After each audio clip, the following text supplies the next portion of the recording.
నమస్తే, welcome to Bharati TV. నేను బాపయ్య.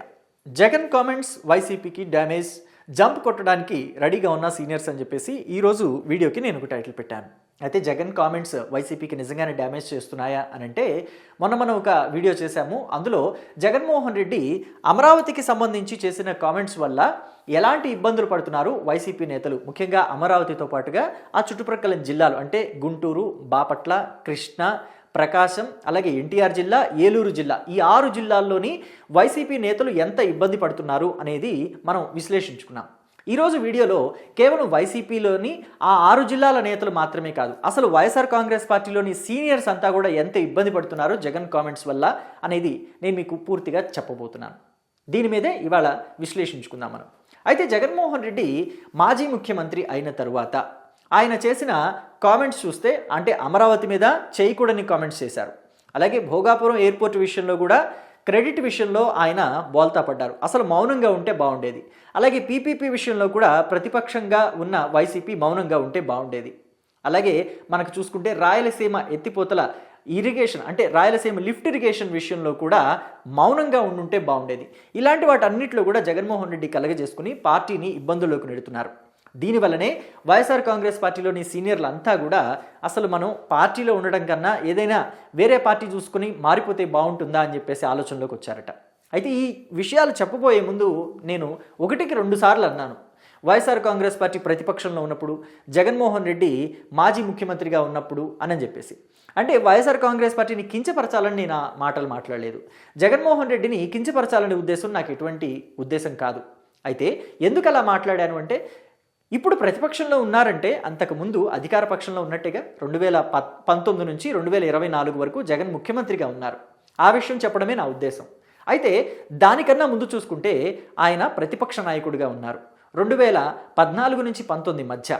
అయితే 2018-19 టైం కనుక మనం చూసుకుంటే 2017-18 ఆ టైం చూసుకుంటే కనుక తెలుగుదేశం పార్టీ అధికారంలో ఉంది 2014 నుంచి 19 వరకు. 2017 ఆ టైంలో అమరావతిని రాజధానిగా ఎంపిక చేసుకుని అక్కడ నిర్మాణాలు కూడా చేపట్టింది. సుమారుగా ఒక 10,000 కోట్లు ఖర్చు చేసింది. అక్కడ శాసన మండలి, శాసనసభ, అలాగే హైకోర్టు, దాంతోపాటుగా సచివాలయాన్ని కూడా నిర్మించింది. ఇంకా కొన్ని రోడ్లు నిర్మించింది, భవనాలు నిర్మించింది, ఇంకా చాలా వరకు నిర్మాణ దశలో ఉన్నాయి. సో ఆ టైంలో 2019లో ఎన్నికలు వచ్చాయి. ఎన్నికలు వచ్చిన టైంలో చంద్రబాబు ఒకటే మాట చెప్పారు, అమరావతి డెవలప్ అవ్వాలి అని అంటే గనక వైఎస్ఆర్ కాంగ్రెస్ పార్టీ అధికారంలోకి రాకూడదు, జగన్ ముఖ్యమంత్రి అవ్వకూడదు, ఆయన అమరావతికి వ్యతిరేకమని చెప్పారు. కానీ ప్రజలు ఎక్కడా కూడా విశ్వసించలేదు. దానికి కారణం ఏంటంటే వైఎస్ఆర్ కాంగ్రెస్ పార్టీలోని సీనియర్లంతా కూడా ఏమని చెప్పారంటే, జగన్మోహన్ రెడ్డి ఇక్కడే ఇల్లు కట్టుకుంటున్నారు, తాడేపల్లిలోనే ఇల్లు కట్టుకుంటున్నారు, ఆయనకి తన సొంత గ్రామంలో తన సొంత నియోజకవర్గంలో ఇల్లు ఉన్నప్పటికీ కూడా ఆయన ఇక్కడ ఇల్లు కట్టుకుంటున్నారంటే అమరావతి పట్ల ఎంత చిత్తశుద్ధితో ఉన్నారో మీరు అర్థం చేసుకోవచ్చు. చంద్రబాబు చెప్పేవన్నీ కూడా అసత్యాలు, నమ్మొద్దు అని చెప్పేసి ప్రజలకి గట్టిగా చెప్పారు. ఆ నినాదం, ఆ మాట ప్రజలకి గట్టిగా వెళ్ళింది. అందుకనే అమరావతిలో ప్రాంత ప్రజలు కూడా అంటే తెలుగుదేశమే అమరావతిని రాజధానిగా ఎంపిక చేసి అక్కడ నిర్మాణాలు చేపట్టి డెవలప్మెంట్ చేస్తున్నప్పటికీ కూడా అక్కడే ప్రజలు, ఆ గ్రామాల్లో ప్రజలు కూడా వైఎస్ఆర్ కాంగ్రెస్ పార్టీకి పట్టం కట్టారు. తీరా తర్వాత చూస్తే పరిస్థితి ఏంటి? ఇదిగోండి, ఇది వైఎస్ఆర్ కాంగ్రెస్ పార్టీ వచ్చాక అధికారంలోకి అమరావతిని ఎక్కడా పట్టించుకున్నది లేదు. నిర్మాణాలు ఎక్కడివి అక్కడే వదిలేశారు. మొత్తం అంతా కూడా ముళ్ళ చెట్లు, ముళ్ళ పొదలు, ఇలాగ పరిస్థితి ఏర్పడింది. అప్పట్లో బొత్స సత్యనారాయణ కూడా ఒక మాట అన్నారు. ఆయన ఏమన్నారంటే, అమరావతిలో శ్మశాన నిశ్శబ్దం నెలకొంది, ఇక్కడ ఏముంది, ఏం లేదు అమరావతిలో అని చెప్పేసి మాట్లాడారు. సో ఎందుకు అలా మాట్లాడారంటే జగన్మోహన్ రెడ్డి తీసుకున్న నిర్ణయం వల్ల వాళ్ళు అలా మాట్లాడాల్సి వచ్చింది. ఆంధ్రప్రదేశ్కి ఒక రాజధాని కాదు 3 రాజధానులు ఉండాలని చెప్పేసి మాట్లాడారు. సో అయితే మరి అధినేత మాటని తూచా తప్పకుండా మనం కూడా అనుసరించాలి, దాన్ని సమర్థించాలి. కాబట్టి బొత్స సత్యనారాయణ లాంటి సీనియర్లు కూడా చాలామంది అలాగే మాట్లాడారు. ఇక వైవి సుబ్బారెడ్డి అయితే 3 కాదు 30 రాజధానులు పెడతాం, మా ఇష్టం, అధికారంలో ఉన్నాం మేము అని చెప్పేసి ఆయన చాలా అవహేళనగా మాట్లాడారు. ఇలాంటివన్నీ కూడా వైఎస్ఆర్ కాంగ్రెస్ పార్టీకి తీవ్రంగా డ్యామేజ్ చేశాయి. ఫలితంగా 2024 ఎన్నికల్లో ఘోర పరాజయాన్ని చవిచూడాల్సి వచ్చింది. కూటమి అధికారంలోకి వచ్చింది 164 సీట్లతోటి. వైఎస్ఆర్ కాంగ్రెస్ పార్టీ ప్రతిపక్షానికి కూడా పనికి రాకుండా 11 సీట్లకు మాత్రమే పరిమితమైపోయింది. అయితే ఇప్పుడైనా జగన్మోహన్ రెడ్డి మేల్కొంటారు, ఆయన సరైన నిర్ణయం తీసుకుంటారు, ప్రభుత్వం ఏదైనా ప్రజా వ్యతిరేక నిర్ణయాలు తీసుకుంటే వాటి మీద పోరాడతారులే అని అనుకుంటే ఆయన ఎప్పుడూ కూడా పార్టీకి డ్యామేజ్ చేసే నిర్ణయాలు, పార్టీకి డ్యామేజ్ చేసే కామెంట్స్ చేస్తున్నారు. తాజాగా తీసుకుంటే అమరావతికి సంబంధించి అమరావతిలో ఈ స్థాయిలో మళ్ళీ కన్స్ట్రక్షన్స్ జరుగుతున్నాయి. కూటమి అధికారంలోకి వచ్చాక ఇక్కడ చూసుకుంటే మనం ఆ జంగిల్ క్లియరెన్స్ అంతా చేసింది. మొత్తం అంతా ఈ ముళ్ళ చెట్లు, ముళ్ళ పొదలు అంతా క్లియర్ చేసేసి ఇదిగోండి ఇలాగా ఈ స్థాయికి తీసుకొచ్చింది. కన్స్ట్రక్షన్స్ అంతా ఇలా మొదలుపెట్టి ఈ స్థాయికి తీసుకొచ్చింది అమరావతిని. సో ఇలాగా కన్స్ట్రక్షన్స్ అంతా జరుగుతుంటే జగన్మోహన్ రెడ్డి చేసిన కామెంట్స్ ఏంటి? మొన్న నేషనల్ మీడియా తోటి నదీ గర్భంలో కన్స్ట్రక్షన్ జరుగుతుంది, కోర్టులు కూడా వీటిని అడ్డుకోవాలి, ఇక్కడ ఇలా జరిగితే డబ్బు వృధా అవుతుంది అని చెప్పేసి నానా రకాలుగా మాట్లాడారు. అలాగే సీఎం ఎక్కడుంటే అక్కడే రాజధాని, రాజధాని అనే మాట అసలు రాజ్యాంగంలో లేనే లేదు అన్నట్టుగా చెప్పుకొచ్చారు. ఇవన్నీ కూడా వైఎస్ఆర్ కాంగ్రెస్ పార్టీని ఇరకాటంలో పడేస్తున్నాయి. మళ్ళీ 2029లో అసలు మనకి గెలుపు దక్కుతుందా? జగన్మోహన్ రెడ్డి ఇలాంటి మాటలు మాట్లాడితే మనం ఎలా వీటిని సమర్థించాలి? ప్రజల ముందుకు ఏమని వెళ్ళాలి? ఏ ముఖం పెట్టుకుని మనం ప్రజల్లోకి వెళ్ళగలుగుతామని చెప్పేసి పార్టీలోని సీనియర్లంతా కూడా బెంబేలెత్తిపోతున్నారట. అయితే కేవలం కొద్దిమంది సీనియర్స్ అంటే రోజా, పేర్ని నాని, అంబటి రాంబాబు లాంటి వాళ్ళు మాత్రమే ఇప్పుడు జగన్మోహన్ రెడ్డిని సమర్థించే ప్రయత్నం చేస్తున్నారు. వాళ్ళు కూడా సమర్థించడానికి నానా తిప్పలు పడుతున్నారు. ఈ మధ్యకాలం వరకు కూడా అంటే 2024 ఎలక్షన్ వరకు కూడా ఎగిరెగిరి పడిన అనిల్ కుమార్ యాదవ్, కొడాలి నాని ఈ మధ్య సైలెంట్ అయిపోయారు. ఇక మాట్లాడుతుంది ఈ ముగ్గురే, త్రిమూర్తులు ముగ్గురే మాట్లాడుతున్నారు. మొత్తం అంతా కూడా సైలెంట్ అయిపోయారు. సీనియర్ల విషయం చూసుకుందాం మనం. బొత్స సత్యనారాయణ కావచ్చు, గడికోట శ్రీకాంత్ రెడ్డి కావచ్చు, బుగ్గన రాజేంద్రనాథ్ రెడ్డి కావచ్చు, ధర్మాన ప్రసాదరావు కావచ్చు, తమ్మినేని కావచ్చు, వీళ్ళంతా ఎన్నోసార్లు ఎమ్మెల్యేలుగా పనిచేసిన వాళ్ళు. కానీ వీళ్ళు కూడా జగన్మోహన్ రెడ్డి వైఖరి వల్ల కంగు తిని మౌనం వహిస్తున్నారు. ఎక్కడా కూడా మాట్లాడే పరిస్థితి అయితే కనిపించడం లేదు. మాట్లాడే పరిస్థితి పక్కన పెట్టండి, అసలు వాళ్ళు పార్టీలో ఉంటారా లేదా అనే అనుమానం కూడా ఎక్కువ అవుతుంది. ఎందుకని అంటే జగన్మోహన్ రెడ్డి అసలు మాట్లాడకూడని విషయాలు మాట్లాడుతున్నారు. తాజాగా చూసుకుంటే మనం రాయలసీమ లిఫ్ట్ ఇరిగేషన్ విషయంలో తెలంగాణ అసెంబ్లీలో రేవంత్ రెడ్డి చేసిన కామెంట్స్ని అసలు జగన్మోహన్ రెడ్డి పట్టించుకోకుండా మౌనంగా ఉంటే చాలా బాగుండేది. దాని విషయంలో కూడా అబాస్పాలైపోయారు. అసలు రాయలసీమ లిఫ్ట్ ఇరిగేషన్ అనేది కమిషన్ల కోసం, వాళ్ళ స్వార్థం కోసం కట్టింది అని చెప్పేసి తెలుగుదేశం పార్టీ పూర్తిగా నిరూపించేసింది. Muchumarri project already Telugu Desam party హయాంలో నిర్మించి అందుబాటులోకి తీసుకొచ్చి దాన్ని జలహారతిచ్చి ప్రారంభించిన తర్వాత అది వద్దని చెప్పేసి రాయలసీమ లిఫ్ట్ ఇరిగేషన్ అందుబాటులోకి తీసుకొచ్చారు జగన్మోహన్ రెడ్డి అని చెప్పేసి ప్రజలకి క్లియర్గా చెప్పింది. ఉన్న ప్రాజెక్టుని వదిలేసి కొత్తదాన్ని నిర్మించింది కేవలం వాళ్ళ పార్టీలోని నాయకులకి వాళ్ళ స్వార్థం కోసం, వాళ్ళకి కమిషన్లకి చేకూర్చడానికే, వాళ్ళ కమిషన్లు లబ్ధి చేకూర్చడానికే అని చెప్పేసి తెలుగుదేశం పార్టీ ఇప్పుడు నొక్కి వక్కాణిస్తుంది. ఈ విషయం కూడా ఇప్పుడు ఆ పార్టీకి చాలా డ్యామేజ్ చేసింది. దాని తర్వాత భోగాపురం ఎయిర్పోర్టు మా క్రెడిటే, మా హయాంలోని నిర్మాణం జరిగింది అని చెప్పేసి జగన్మోహన్ రెడ్డి చెప్పే ప్రయత్నం చేశారు. కానీ అది పార్టీకి ఎంత డ్యామేజ్ చేసింది అనేది మనం చూసాం. ఎందుకంటే జగన్మోహన్ రెడ్డి ఒకప్పుడు భోగాపురంలో ఎయిర్పోర్ట్ ఎందుకు, ఎర్రబస్సు కూడా రాని ప్రాంతానికి అని చెప్పేసి మాట్లాడిన మాటల్ని మనం ఇప్పుడు కూడా వింటున్నాం. వాటన్నిటినీ కూడా ఆయన గతంలో మాట్లాడిన వీడియో క్లిప్స్ అన్నిటినీ ఒక మ్యాషప్ చేసి ఇక్కడ తెలుగుదేశం పార్టీ కావచ్చు, జనసేన పార్టీ నాయకులు కావచ్చు ఎంత వైరల్ చేశారో చూసాం.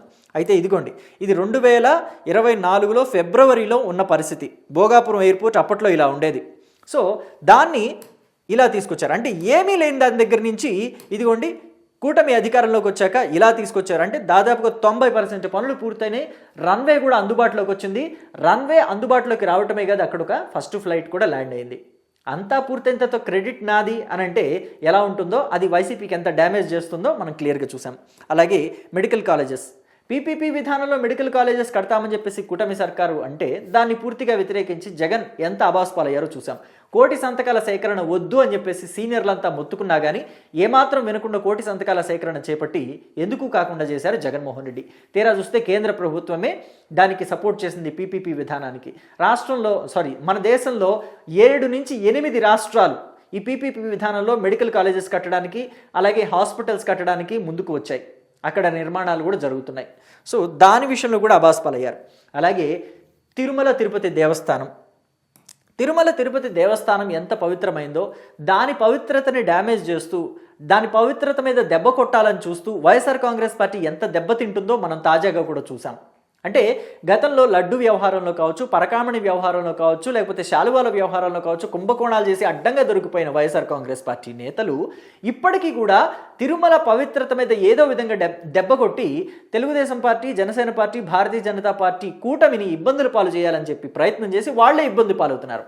ఇక్కడ తిరుమలలో కొండ మీద ఒక గెస్ట్ హౌస్ పక్కన, కౌస్తుభం గెస్ట్ హౌస్ దాని పేరు, ఆ గెస్ట్ హౌస్ పక్కన ఇలాగ తాగి పడేసిన మందు సీసాలు తీసుకొచ్చి అక్కడ వేసి తిరుమలలో మందు దొరుకుతుంది, కొండ మీద మద్యం అమ్ముతున్నారని చెప్పేసి ఒక ప్రాపగాండా సృష్టించారు. ఆ ప్రాపగాండాకి వైఎస్ఆర్ కాంగ్రెస్ పార్టీకి సంబంధించిన ఒక సోషల్ మీడియా ఇన్ఛార్జ్ ఒకడు, అలాగే ఇంకొక వ్యక్తి సాక్షి మీడియాకి సంబంధించిన కెమెరామెన్ ఒకళ్ళు, రిపోర్టర్ ఒకళ్ళు, ఇలాగా చాలామంది పాత్ర పోషించారనమాట. చూడండి, వీళ్ళే ఆ ఇద్దరు నిందితులు, వీళ్ళిద్దరు అనమాట. ఒకళ్ళ పేరు కోటి, ఇంకొకళ్ళ పేరు సాక్షి రిపోర్టర్ పేరు ఏదో ఉంది. సో నవీన్ అనుకుంటా, కోటి అండ్ నవీన్, సారీ మోహన్ కృష్ణ కోటి, నవీన్ అని చెప్పేసి ఇంకొక రిపోర్టర్ ఉన్నారు, ఆయన కూడా సాక్షికి సంబంధించిన వ్యక్తే. మొత్తం అంతా కూడా ఈ కుట్రలకు పాల్పడ్డారు. ఇవన్నీ కూడా వైఎస్ఆర్ కాంగ్రెస్ పార్టీకి చాలా డ్యామేజ్ చేస్తున్నాయి. మొన్నటికి మొన్న సింహాచలం విషయంలో కూడా అంతే. వైఎస్ఆర్ కాంగ్రెస్ పార్టీకి ఎప్పుడూ లాయల్గా ఉండే ఒక యూట్యూబ్ ఛానల్ ఏం చేసిందంటే, అక్కడ పులిహోర పొట్లం కొని, సింహాచలం అప్పన్న స్వామి దేవాలయంలో పులిహోర పొట్లం కొని దాంట్లో నత్త అంటే మెట్ట జలగలు నత్తలు అంటారు కదా, వాటిని తీసుకొచ్చేసి ఆ పులిహోర పొట్లంలో ఏంటిది అపరిశుభ్రంగా ఉన్న పులిహోరని దేవుడి ప్రసాదంగా చేసి అమ్ముతారా అని చెప్పేసి వాళ్ళు గొడవకి దిగారు. దాన్ని సోషల్ మీడియాలో పెట్టారు. తీరా చూస్తే వాళ్ళ బండారమే బయటపడింది అని చెప్పేసి దేవాదాయ శాఖ మంత్రి ఆనం రామనారాయణ రెడ్డి ఆ విషయాన్ని మొత్తం మీడియా ముఖంగా తెలియజేశారు. సాక్ష్యాధారాలతో సహా వాళ్ళు దొరికిపోయారు, వాళ్ళ మీద కేసు కూడా పెడుతున్నాం, ఆలయ ప్రతిష్టని దెబ్బతీయడానికి ప్రయత్నం చేసినందుకు అని చెప్పేసి. సో ఇలాంటివన్నీ విన్నప్పుడు మరి నిజంగా వైఎస్ఆర్ కాంగ్రెస్ పార్టీలోని సీనియర్లు ఉంటారా, వెళ్ళిపోతారా, ఏం జరుగుతుంది అనేదే ఇప్పుడు పెద్ద ప్రశ్నగా మారింది. వెళ్ళిపోతాము, మేము ఉండలేం మహాప్రభో, అసలు ఈ పార్టీలో ఉంటే రాజకీయ భవిష్యత్ అంతా కూడా భ్రష్టు పట్టిపోతుంది, మా ఫ్యూచర్ ఇంకా అసలు క్వశ్చన్ మార్కే, పెద్ద క్వశ్చన్ మార్కే మా ఫ్యూచర్కి, పొలిటికల్ ఫ్యూచర్కి, మా పిల్లల ఫ్యూచర్ కూడా క్వశ్చన్ మార్కే. మేము వేరే పార్టీకి వెళ్తే మా ఫ్యూచరు బాగుంటుంది, మా పిల్లల పొలిటికల్ ఫ్యూచరు బాగుంటుంది, మా తర్వాత మా పిల్లల్ని తీసుకురావాలనే కదా మేము అనుకుంటాము, ఎందుకు ఈ పార్టీలో ఉండి భ్రష్టు పట్టిపోవటం అని చెప్పేసి చాలామంది సీనియర్సు వాళ్ళ సన్నిహితుల దగ్గర చెప్తున్నారట. కెమెరాల ముందో లేకపోతే మీడియా ముందు బాహాటంగా చెప్పడానికైతే ఇష్టపడటం లేదు. ఎందుకంటే ముందు జగన్మోహన్ రెడ్డితో మాట్లాడాలి. జగన్మోహన్ రెడ్డితో మాట్లాడిన తర్వాత అక్కడికి వెళ్ళి జగన్మోహన్ రెడ్డితో వాళ్ళ మనసులో విషయాన్ని నిర్మోహమాటంగా చెప్పేసిన తర్వాత బయటకు వచ్చి వాళ్ళు ఏ నిర్ణయం తీసుకున్నారు, జగన్ మారడా అనే దాన్ని తేల్చుకొని వాళ్ళు బయటకు వచ్చి నిర్ణయం చెప్పాలనుకుంటున్నట్టుగా కొంతమంది దగ్గర, సన్నిహితుల దగ్గర చెప్పుకుంటున్నట్టు సమాచారం. మరి దీని మీద మీ అభిప్రాయం ఏంటి? మీ అభిప్రాయాన్ని కూడా కామెంట్ బాక్స్లో తెలియచేయండి.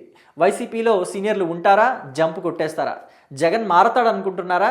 మారితే మాత్రం ఫలితం ఏమన్నా దక్కుతుంది అనుకుంటున్నారా వైసీపీకి? ఎందుకంటే కోలుకోలేని ఒక దెబ్బ కొట్టేసి జగన్మోహన్ రెడ్డి తన సొంత పార్టీకి, తన చేతులతో నిలబెట్టుకుంటూ వచ్చిన పార్టీకి కోలుకోలేని ఒక పెద్ద దెబ్బ కొట్టేశారు.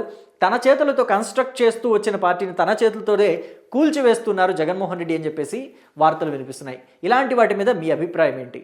జగన్మోహన్ రెడ్డి మళ్ళీ ఈ పార్టీని ఆ స్థాయికి తీసుకువెళ్ళి 2029లో గెలుపుకి దోహద పడగలరా? జగన్మోహన్ రెడ్డి ఫేస్ వాల్యూతో ఈసారి ఎన్నికలకు వెళ్తే ఏం జరుగుతుంది? అసలు జగన్మోహన్ రెడ్డిని నమ్మి సీనియర్లు పార్టీలో ఉంటారా, వెళ్ళిపోతారా? వీటి మీద మీ అభిప్రాయాన్ని కామెంట్ బాక్స్లో తెలియచేయండి. Thank you.